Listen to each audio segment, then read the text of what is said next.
ครั้งนี้ខ្ញុំមានព័ត៌មានដែលតាក់ទងជាមួយនឹងប្រព័ន្ធការពារដែនអាកាស KF1C ដែលប្រទេសកម្ពុជាយើងកំពុងតែប្រើប្រាស់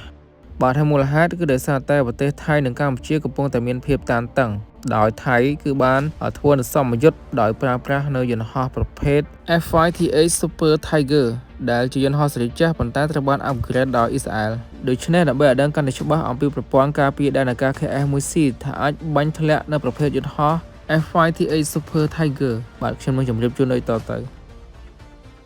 KF1C គឺជាប្រព័ន្ធការពារដែនអាកាសរយៈចម្ងាយមធ្យមដែលត្រូវបានផលិតឡើងដោយប្រទេសចិនវាត្រូវបានអភិវឌ្ឍចេញពី HQ-12 ដោយក្រុមហ៊ុន CASIC ដែលមានសមត្ថភាពក្នុងការបាញ់យន្តហោះ drone និងមីស៊ីលផ្សេងៗក្នុងចម្ងាយរហូតដល់70គីឡូម៉ែត្រនិងកម្ពស់27គីឡូម៉ែត្រវាបំពាក់មីស៊ីលដែលមានទម្ងន់886គីឡូក្រាមនិងប្រវែង6.8ម៉ែត្រក្នុងមួយឈុតនៃប្រព័ន្ធការពារដែនអាកាស KF1C គឺមានដូចជាទី1គឺជា Command and Control Vehicle ដែលជារថយន្តសម្រាប់ទុកនៅគ្រាប់បាញ់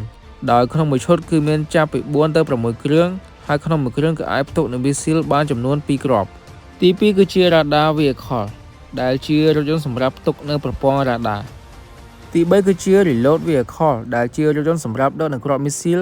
ហើយក្នុងមួយគ្រឿងគឺអាចដឹកមីស៊ីលបានចំនួន16គ្រាប់និងសម្ភារៈដើម្បីជួសជុល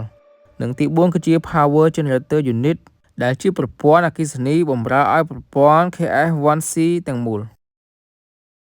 បន្ទាប់ពីដឹងអំពីសមត្ថភាពរបស់ KF1C ហើយសំណួរសួរថាតើប្រព័ន្ធ KF1C នេះអាចបាញ់ទម្លាក់នៅយន្តហោះចម្បាំងរបស់ថៃបានដែរឬទេបាទចម្លើយដោយសារតែប្រព័ន្ធ KF1C នេះគឺអាចធ្វើរង្វង់ប្រតិបត្តិការរហូតដល់70គីឡូម៉ែត្រដូច្នេះ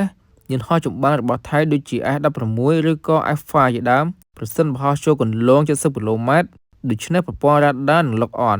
ហើយមីស៊ីលនឹងអាចកំណត់គោលដៅបានយ៉ាងច្បាស់ដូច្នេះយន្តហោះថៃនឹងមិនអាចរត់គេចចេញពីប្រព័ន្ធ KF1C នេះបានឡើយនៅក្នុងរង្វង់70គីឡូម៉ែត្រនេះបញ្ជាក់ឲ្យឃើញថាយន្តហោះចម្បាំងថៃបច្ចុប្បន្នពុំមែនជាដៃគូរបស់ KF1C ឡើយ